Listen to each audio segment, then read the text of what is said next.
నిరంతర కృషి ఉంటే ఏదైనా సాధించొచ్చు అనేది మనం ఎన్నోసార్లు చూసాం. కానీ ఇప్పుడు చూడబోయే కథ ఎంతో స్ఫూర్తినిచ్చేది.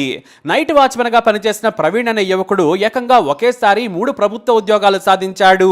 ఈ 3 ఉద్యోగాల వెనుక 10 ఏళ్ల శ్రమ ఉంది. ఈ ఇన్స్పిరేషనల్ స్టోరీని మీరు చూడండి. ప్రవీణ్ తండ్రి పెద్దులు మేస్త్రి పని చేస్తారు. తల్లి పోసమ్మ బీడీ కార్మికురాలు. అయితే ప్రవీణ్ అక్కలకు పెళ్లిళ్ళయ్యాయి. కానీ పేదరికం కదా, దానితో పాటు అప్పులు కూడా అయ్యాయి. హైదరాబాద్లో ప్రవీణ్ నైట్ వాచ్మెన్ గా చేస్తూ చదువుకుంటున్నాడు. కానీ జన్నారంలో మాత్రం చుట్టుపక్కల వారంతా కూడా మీ కొడుకు హైదరాబాద్లో వాచ్మెన్ గా పనిచేస్తాడంట కదా అని హేళనగా మాట్లాడేవారు. బంధువులు కూడా వేరే వారి ముందు ప్రవీణ్ తక్కువ చేసి మాట్లాడేవారు. అవే మాటలను తల్లి కొడుకు ప్రవీణ్కి చెప్పుకొని బాధపడేది. కానీ ప్రవీణ్ మాత్రం మీరు బాధపడద్దు, నా కష్టానికి ఏదో ఒక రోజు ఫలితం వస్తుందని ధైర్యం చెప్పేవారు ఆయన. ఆ తర్వాత ప్రవీణ్ తల్లి కూడా నా కొడుకు ఏదో ఒక ఉద్యోగం చేసుకుని బ్రతుకుతున్నాడు, అందులో తప్పేముందని ధైర్యంగా చెప్పుకునేవారు. అలా సాగుతున్న క్రమంలోనే తండ్రి పెద్దలు ఫిబ్రవరి 29, 2024న ఓ టీ స్టాల్లో చాయ్ తాగేందుకు వెళ్లి కూర్చున్నారు. ఆయన పక్కనే ఓ స్నేహితుడు కూడా కూర్చున్నాడు. టీ తాగుతున్న పెద్దలకు ఓ పేపర్ చూపించి ఇతను మీ కొడుకే కదా అన్నాడు. అవును ప్రవీణ్ మా అబ్బాయి అని ఆ పేపర్ తీసి చదివారు ఆయన. వాచ్మెన్ గా పనిచేస్తూ 3 ప్రభుత్వ ఉద్యోగాలు, మంచిర్యాల జిల్లా వాసి ప్రవీణ్ ఘనత అని ఓ పేపర్లో పెద్ద హెడ్లైన్. ఆ వార్తను చుట్టుపక్కల వారు చూసి మీ అబ్బాయేనా అని పెద్దలను అడిగారు. అవును అతను నా కొడుకే, నా కొడుకుకి 3 ఉద్యోగాలు వచ్చాయని సంతోషపడ్డారు ఆయన.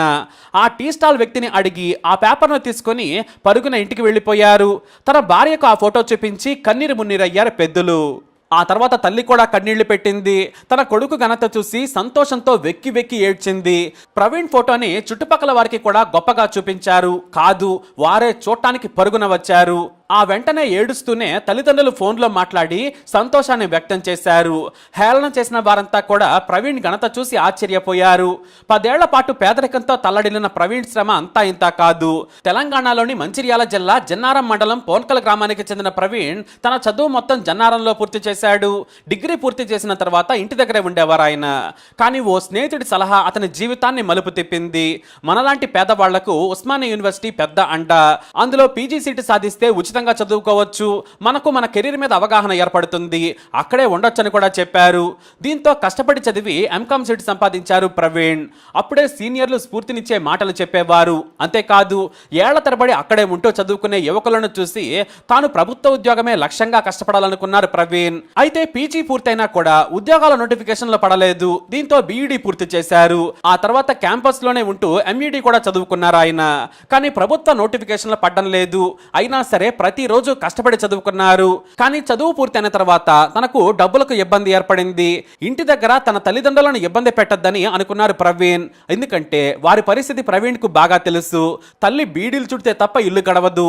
మేస్త్రిగా సంపాదించినా కూడా అప్పులు కట్టేందుకు సరిపోవడం లేదు. దీంతో సరైన ఉద్యోగం చేయాలని భావించారు. అయితే తన స్నేహితుడు ఉస్మానియా యూనివర్సిటీలోని ఎడ్యుకేషనల్ మల్టీమీడియా రీసెర్చ్ సెంటర్ లో నైట్ వాచ్మెన్ గా పనిచేస్తున్నాడు. దీంతో తనకు కూడా ఉద్యోగం చూడమని చెప్పారు ప్రవీణ్. సరేనని ఉన్నతాధికారులను అడిగితే చూస్తామన్నారు. ఇంతలో ఒక వ్యక్తి రాకపోవడంతో నైట్ వాచ్మెన్ గా చేరమని 3 నెలల తర్వాత కబురు అందింది. అంతే, నైట్ అయితే చదువుకోవచ్చు, ఇటు ఉద్యోగం కూడా చేయొచ్చని ప్రవీణ్ ఉద్యోగంలో చేరిపోయాడు. ప్రతిరోజు రాత్రి నుంచి ఉదయం 6 గంటల వరకు నైట్ వాచ్మెన్ గా పనిచేయటం మొదలు పెట్టారు ఆయన. నైట్ సమయం వృధా చేయకుండా గేటు దగ్గర లైట్ కింద కూర్చొని చదువుకునేవారు ఆయన. ఆ సమయంలోనే ఇంగ్లీష్ మీద మంచి పట్టు సాధించారు ప్రవీణ్. ఇలా 5 ఏళ్లు గడిచిపోయాయి. మరోవైపు వయసు పెరుగుతోందని మీ కొడుకుకు పెళ్లి చేయమని బంధువులు ఒత్తిడి చేయడం మొదలు పెట్టారు.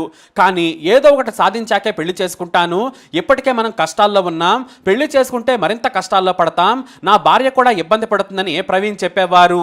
ప్రభుత్వ నోటిఫికేషన్లేమో పడ్డం లేదు, కాలమేమో కరిగిపోతుంది. ప్రవీణ్ మాత్రం నిరంతర శ్రమ కొనసాగిస్తూ ఉన్నారు. ఇంతలో తెలంగాణ గురుకులాల నోటిఫికేషన్ తో పాటు జూనియర్ లెక్చరర్ల జాబ్స్ నోటిఫికేషన్ వచ్చింది. అంతే, ఆకలి మీద ఉన్న పులికి ఆహారం దొరికినట్లు నిద్రలేని రాత్రులు గడుపుతూ కష్టపడి చదివాడు ప్రవీణ్. అయినా కూడా ఆ వాచ్మెన్ ఉద్యోగాన్ని మాత్రం వదిలిపెట్టలేదు. హాస్టల్లోనే స్నేహితులతో పాటు ఉంటూ అక్కడే వండుకొని తింటూ సైకిల్ మీద డ్యూటీకి వెళ్లేవారు. బాగా కష్టపడి చదవడంతో ఏకంగా ఒకేసారి 3 ఉద్యోగాలు వచ్చాయి. టీజీటీ పీజీటీతో పాటు జూనియర్ లెక్చరర్ ఉద్యోగం సాధించారు. అంతే, ఆయన సంతోషం అంతా ఇంతా కాదు. ఆ రోజంతా అతను సంతోషంతో నిండిపోయాడు. అయితే తల్లిదండ్రులకు చెప్పాలనుకున్నా కూడా డ్యూటీకి వెళ్ళొచ్చాక చెప్పొచ్చులే అనుకున్నారు. అయితే అప్పటికే రాత్రి 9 గంటలు కావడంతో తన తల్లిదండ్రులు పడుకుంటారని ఆ మరునాడు మర్నాడు చెబుదాంలే అనుకున్నారు ఆయన. కానీ సంతోషం తట్టుకోలేకపోయారు. చివరకు ఉదయం 4 గంటలకు తన తండ్రి పెద్దలకు ఫోన్ చేశారు ప్రవీణ్. ఆ సమయంలో ఫోన్ రావడంతో కంగారు పడ్డారు తండ్రి. ఫోన్ లిఫ్ట్ చేయగానే తండ్రికి మొదటి మాటగా, నాన్న మన కష్టాలు తీరాయి, నాకు 3 ప్రభుత్వ ఉద్యోగాలు వచ్చాయని సంతోషంతో ఏడుస్తూ చెప్పారు ప్రవీణ్. అంతే, అతని తండ్రి తల్లి దాదాపు గంట సేపు సంతోషంతో ఏడుస్తూ తమ బిడ్డ కష్టాలను గుర్తు తెచ్చుకొని పరవశించిపోయారు. అయితే ప్రభుత్వ ఉద్యోగం అంటే ఏదో వచ్చిందని తల్లిదండ్రులు సంతోషించారు. కానీ పెద్ద ఉద్యోగం అని దాని విలువను వారు రాత్రి సమయంలో గుర్తించలేకపోయారు. ఓ టీ స్టాల్ దగ్గర ఓ వ్యక్తి జూనియర్ లెక్చరర్ జాబ్ సంపాదించాడు నీ కొడుకు, చాలా గ్రేట్, ఎంతో తెలివి ఉంటే కానీ ఆ జాబ్ రాదని చెప్పారు. చుట్టూ ఉన్నవారు కూడా అదే మాట అనడంతో తన కొడుకు గొప్ప ఉద్యోగం సాధించాడని ఆ తండ్రి పేపర్ తీసుకొని పరిగెత్తి మన ప్రవీణ్ ఫోటో చూడమని పేపర్ చూపించాడు. మళ్ళీ తల్లి ఫోన్ చేసి సంతోషాన్ని వ్యక్తం చేసింది. ఆ తర్వాత చుట్టుపక్కల వారికి కూడా విషయం తెలిసింది.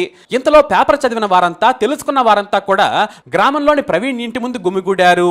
అలా వాచ్మెన్ గా పనిచేస్తున్నాడనే హేళన నుంచి గొప్ప ఉద్యోగం సాధించారు ప్రవీణ్. శబాష్, ఇలా కష్టపడాలి, అనుకున్నది సాధించాలని గ్రామంలో అందరూ ప్రవీణ్ గురించే గొప్పగా మాట్లాడటం మొదలుపెట్టారు. అంతెందుకు, ఏ మీడియా అయినా కూడా ప్రవీణ్ కదిలిస్తే సరి సంతోషంతో తన కష్టాలు గుర్తు తెచ్చుకొని కన్నీళ్లు పెట్టుకుంటున్నారు ఆయన. ఎందుకంటే ఆ విజయం వెనుక అంత కష్టం ఉంది. మరి నిరంతరం కృషి ఉంటే ఏదైనా సాధించవచ్చు అనేది మనం ఇక్కడ ప్రవీణ్ చూసి ఖచ్చితంగా చెప్పవచ్చు. మరి ఈ స్ఫూర్తినిచ్చే కథపై ప్రవీణ్ పై మీరేమంటారు? మీ అభిప్రాయాన్ని కమెంట్ ద్వారా తెలియజేయండి. ఈ వీడియోని లైక్ చేయండి, షేర్ చేయండి, మా ఛానల్ని తప్పకుండా సబ్స్క్రైబ్ చేసుకోండి.